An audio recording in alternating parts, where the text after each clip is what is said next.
मुख्यमंत्री नीतीश कुमार 11:30 बजे पार्टी कार्यालय पहुंचे और उसके बाद लगातार 4 घंटे तक पार्टी कार्यकर्ताओं से मिले। मुख्यमंत्री ने मीडिया से बातचीत भी की और बजट सत्र से लेकर आरक्षण और एमएलसी सीटों तक पर अपनी बात रखी। साथ ही जो जनगणना हो रही है, उसमें जातीय जनगणना की एक बार फिर से वकालत की। तो पूरा का पूरा सेशन प्रकाशित हो चुका है। फुल बजट सेशन जो पहले हुआ करता उसी प्रकार से रखा गया है। और आपको सबको मालूम है कि कोरोना की स्थिति पर जितना ज़्यादा जांच करके और लोगों का इलाज करके बिहार की स्थिति बहुत ही इम्प्रूव किया है, लेकिन फिर भी आगे की स्थिति के प्रति भी पूरे तौर पर लोगों को सचेत रहना।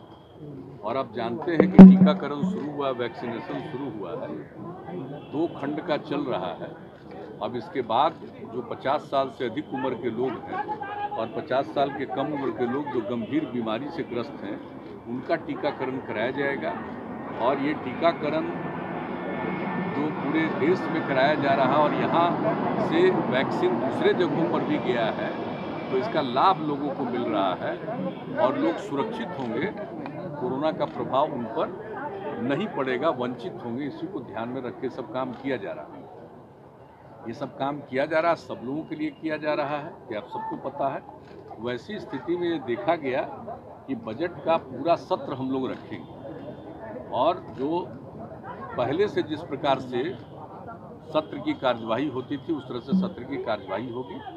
सब लोगों को कॉन्शस रखने के लिए कहा जा रहा है विधानसभा और विधान परिषद में कि सब लोग मास्क लेकर के रहें और जो कुछ भी पहले से करना हर प्रकार से सचेत होकर रहें, तो वो किया जा रहा है।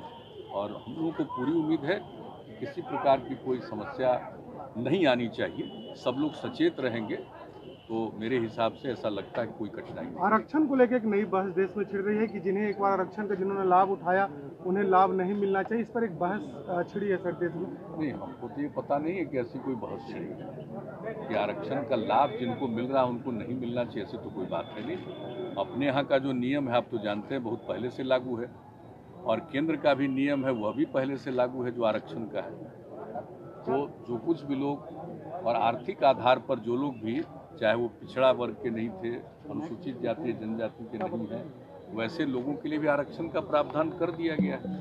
तो मेरे हिसाब से तो ऐसा कुछ नहीं है कि जो आरक्षण का प्रावधान है वो प्रावधान नहीं चलेगा। हाँ, आरक्षण के प्रावधान में कोई परिवर्तन की बात हो, जैसे दिल्ली हम लोगों के यहाँ तो जो पिछड़े वर्ग के लिए आरक्षण है उसमें पिछड़ा वर्ग और अति पिछड़ा वर्ग दो अलग आइडेंटिफाइड है। ये जननायक कर्पूरी ठाकुर जी की सरकार ने उन्होंने ये काम किया, वो चल रहा है। हम लोग तो चाहते हैं कि केंद्र में भी ये हो जाए, हालांकि केंद्र में तो सिर्फ एक है, तो अगर उसमें भी विभिन्न प्रकार से लोगों को मिलेगा तो अच्छी बात होगी। तो उसके बारे में कोई अगर आकलन और अध्ययन चल रहा है तो एक अलग बात है, लेकिन किसी को वंचित करने वाली बात तो नहीं हो सकती। नहीं, वो सब चिंता वाली बात नहीं। आप तो जानते हैं कि मेरे पास जो मुख्यमंत्री की जिम्मेवारी मेरे ऊपर है, तो किसी भी दल को, चाहे एमएलए हो, एमएलसी हो, लोकसभा के सदस्य हो, राज्यसभा के सदस्यों से मिल सकते हैं और जो कोई भी मिलना चाहते हैं मिलने का समय देते हैं। तो आए थे अपने क्षेत्र की कुछ बातों को लेकर के, इसके अलावा और कोई बात नहीं। छात्र नेता कन्हैया ने भी मुलाकात की है, तो हमसे भी पहले मिले और उसके अलावा उनके जो पार्टी के एमएलए हैं वो भी हमसे मिले। तो जो लोग भी मिल सकते हैं, लेकिन कोई विशेष उनके समझ में अपने इलाके के बारे में कोई समस्या है, कोई काम है, उसी को लेकर के आते हैं, कोई राजनीतिक बात नहीं है। जातीय आधार पर आपने जनगणना जदयू ने कहा है लोकसभा में भी, क्या चाहते हैं कि? बिल्कुल, हम तो आज से नहीं कई बार से, और सिर्फ हम ही नहीं कह रहे हैं, हम तो बार बार विधानसभा विधान परिषद से स्वीकृत करा करके केंद्र को भेज रहे हैं कि एक बार तो इसका होना ही चाहिए।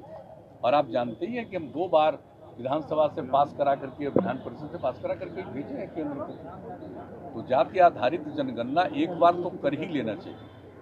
पहले होता था और पिछले कई वर्षों से, आज़ादी के पहले से ही वो बंद हो गया, लेकिन हम लोग तो इसके बारे में कह रहे हैं। ऐसा हो जाने से कम एक एक चीज़ की सही जानकारी मिल जाएगी, किस जाति के कितने लोग हैं और उनके लिए क्या करना चाहिए। इन सब चीज़ों के बारे में कोई भी निर्णय लेना बेहतर होगा। इसलिए हम लोग चाहते हैं, इसलिए हम तो शुरू से कह रहे हैं। और ये हम ही सिर्फ नहीं चाहते, पूरा का पूरा 2-2 बार विधानसभा विधान परिषद सबने इसकी मंजूरी दे करके भेजा। राजपाल कोटे से जो भरा जाना है भारत सर, राजपाल कोटे से जो भरा जाना है भारत भरी जाएगी सत्र से पहले आपको मालूम है कि हम सब चीज करना चाहते हैं, हमारे ऊपर ही मत मुख्यमंत्री पहले भी पार्टी कार्यालय में लंबे समय तक कार्यकर्ताओं से मिलते रहे हैं, चुनाव से पहले भी और विधानसभा चुनाव के बाद भी लगातार सप्ताह में एक दिन पार्टी कार्यालय आकर कार्यकर्ताओं को समय दे रहे हैं। अविनाश, ईटीवी भारत, पटना।